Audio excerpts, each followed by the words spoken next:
Hey all, Michael Lunsford here, Citizens for a New Louisiana. Well, how do you like your 25% freedom? Is it working out like you thought it would? You know, back on May 1st, Seabaugh brought a petition to the legislature in which he sought to open Louisiana 100% except for areas where the parish president or the mayor or the other authorities decided it was a little bit too dangerous yet in that part of the state to do it. He let them determine, the local area determine if they could reopen or not. Now, during this process, I was calling to see who some of the legislators were, where they stood on this issue. We had a number of folks that made phone calls, and I got this answer back from Stuart Bishop's office. Here, take a listen. It's Dee Weber with Representative Bishop's office. I was just returning your call.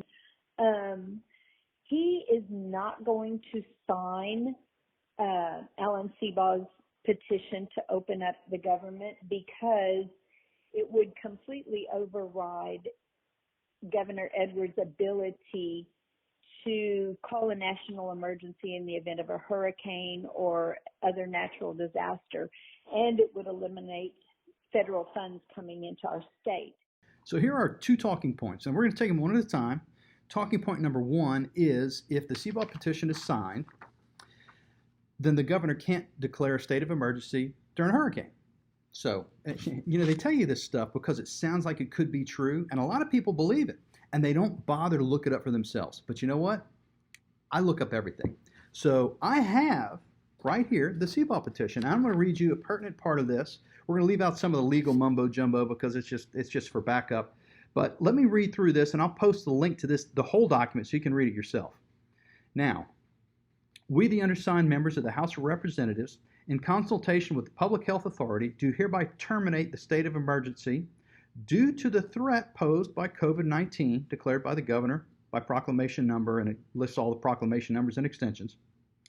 Also, do hereby establish that no further public health emergencies, listen now, due to the threat posed by COVID-19 be declared by the governor for a period of 60 days following the receipt of this petition. Now again, it goes on to say that local authorities, they can declare all the emergencies they want based on the facts on the ground at their location. But what's important here is this specifically says COVID-19. It doesn't say if there's a hurricane you can't declare an emergency. That's a debunked talking point.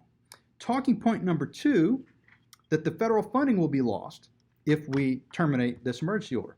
Now, I'm going to let you listen to Garrett Graves had a virtual town hall, and the question was asked, Congressman Graves, if the governor's emergency order is terminated, will we lose federal dollars?